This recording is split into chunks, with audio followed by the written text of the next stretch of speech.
Hello দর্শক, আসসালামু আলাইকুম। Welcome back to my channel. চলে এলাম আরেকটা নতুন রেসিপি নিয়ে। আমার আজকের রেসিপি হচ্ছে মুসমুসে ক্যাপসিকামের চপ। দেখতে যেমন লোভনীয়, খেতে কিন্তু ভীষণ মজার। এই চপটা তৈরি করাও খুবই সহজ। আশা করছি আমার আজকের এই ক্যাপসিকামের চপ রেসিপিটি আপনাদের সবার কাছে ভালো লাগবে। ক্যাপসিকামের চপ তৈরি করার জন্য চুলে একটা প্যান বসিয়ে দিয়েছি। তাতে 3 টেবিল চামচের মতো সয়াবিন তেল দিয়ে দিলাম। একটা পেঁয়াজকে কুচি করে দিয়ে দিলাম আর কাঁচামরিচ দিয়ে দিব।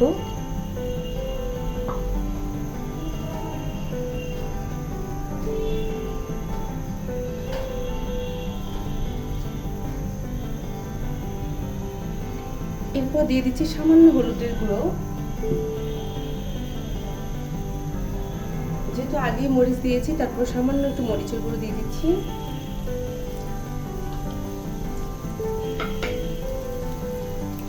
সামান্য একটু গরম মশলার গুঁড়ো দিয়ে দিচ্ছি আর 5 ফোড়নের গুঁড়ো দিয়ে দিচ্ছি সামান্য, 1/4 চামচের মতো।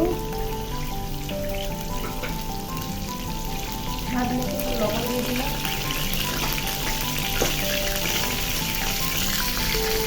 তো সবগুলো উপকরণ প্রথমে আমি তেলের সাথে একটু ভাজা ভাজা করে নিব। আমি এখানে প্রথমে আলুর পুরটা রেডি করে নিব, তারপর আমি চপ বানিয়ে নিব। তো দেখুন, পেঁয়াজ সহ মশলাগুলো আমি খুব ভালোভাবে একটু ভাজা ভাজা করে নিয়েছি। এই পর্যায়ে আমি এখানে 3টে আলু নিয়েছি। আলুগুলোকে সিদ্ধ করে ভালোভাবে ম্যাশ করে নিয়েছি, সেটা দিয়ে দিচ্ছি। চুলার আঁচটা এই পর্যায়ে লোতে রেখে আলুটাকে খুব সুন্দরভাবে সবগুলো উপকরণের সাথে মিশিয়ে নিব। তো দেখুন, আমার আলুর পুরটা রেডি হয়ে গিয়েছে। এখন এই পুরটা নামিয়ে আমি একটা প্লেটে তুলে নিব। তো আলুর পুরটা নামিয়ে এখানে দেখুন, আমি একটা ক্যাপসিকামকে আমি এইভাবে কেটে নিয়েছি। তো বুকটা এখন আবার ফেলে দিব, বুক রাখা যাবে না। তো ক্যাপসিকামটাকে আমি প্রথমে ধুয়ে এইভাবে কেটে নিয়েছি। এখন আমি একটা ব্যাটার রেডি করে নিব। ব্যাটার রেডি করার জন্য এখানে একটা বাটি নিয়েছি। বাটিতে প্রথমে মেজারমেন্ট কাপের 1 কাপ আমি বেসন দিয়ে দিচ্ছি। 3 টেবিল চামচের মতো চাউলের গুঁড়ো।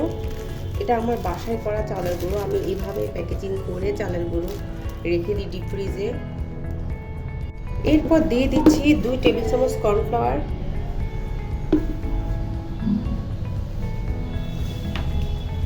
দিয়ে দিচ্ছি 1/2 চামচের মতো রসুন বাটা।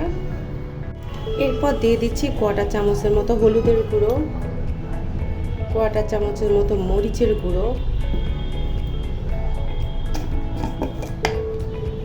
1/4 চামচের মতো জিরের গুঁড়ো, 1/4 চামচের একটু কম গরম মশলার গুঁড়ো। এখন দিয়ে দিচ্ছি স্বাদ মতো একটু লবণ আর 1 টেবিল চামচের মতো সয়াবিন তেল। এখন প্রথমে সবগুলো উপকরণ একটু ভালোভাবে আমি চামচের সাহায্যে মিশিয়ে নিব। তারপর পানি দিয়ে আমি একটা ব্যাটার রেডি করে নিব। আপনারা এই ব্যাটারটা রেডি করে আলুর চপ, বেগুনি সব কিছুই তৈরি করতে পারবেন। আর খুবই মুসমুসে হয় আসলে। বেকিং পাউডার, বেকিং সোডার কোনো প্রয়োজন হয় না বেগুনি ভাজতে কিংবা যে কোনো চপ বানাতে। তো আমি খুব ভালোভাবে মিশিয়ে নিব। তো দেখুন, ব্যাটারটা রেডি হয়ে গিয়েছে। ব্যাটারের ঘনত্বটা দেখুন, এমন হতে হবে। তো পাকোড়া ভাজার জন্য চুলে একটা প্যান বসিয়ে দিয়েছি। তাতে পর্যাপ্ত পরিমাণ তেল গরম করে নিব। তো তেলটা গরম হতে থাক, এই পাকে আমি একটু পাকোড়াগুলো রেডি করে নিচ্ছি। ক্যাপসিকামের ভেতরে আমি এভাবে আলুর পুরটা ঢুকিয়ে দিব। ঢুকিয়ে আমি ব্যাটারে চুবিয়ে নিব। চুবিয়ে আমি সরাসরি তেলে দিয়ে দিব।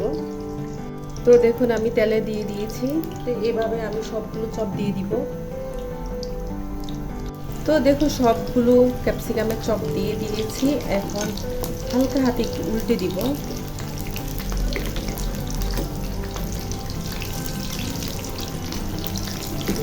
এই চপগুলো প্রথমে একটু তেলটা গরম করে ভেজে নেব। তারপর উল্টে দেওয়ার পরে চুলার আঁচটা কিন্তু মিডিয়াম লোতে রেখে এটাকে মুসমুসে করে ভেজে নিতে হবে।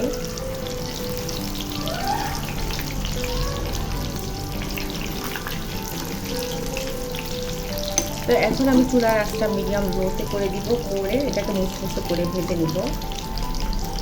তো দেখুন, আমি চপগুলোকে আবার উল্টে দিচ্ছি। উল্টে পাল্টে গোল্ডেন ব্রাউন করে মুসমুসে করে ভেজে উঠিয়ে নিব। তো চুলার আঁচটা কিন্তু এই পর্যায়ে মিডিয়াম লোতেই আছে।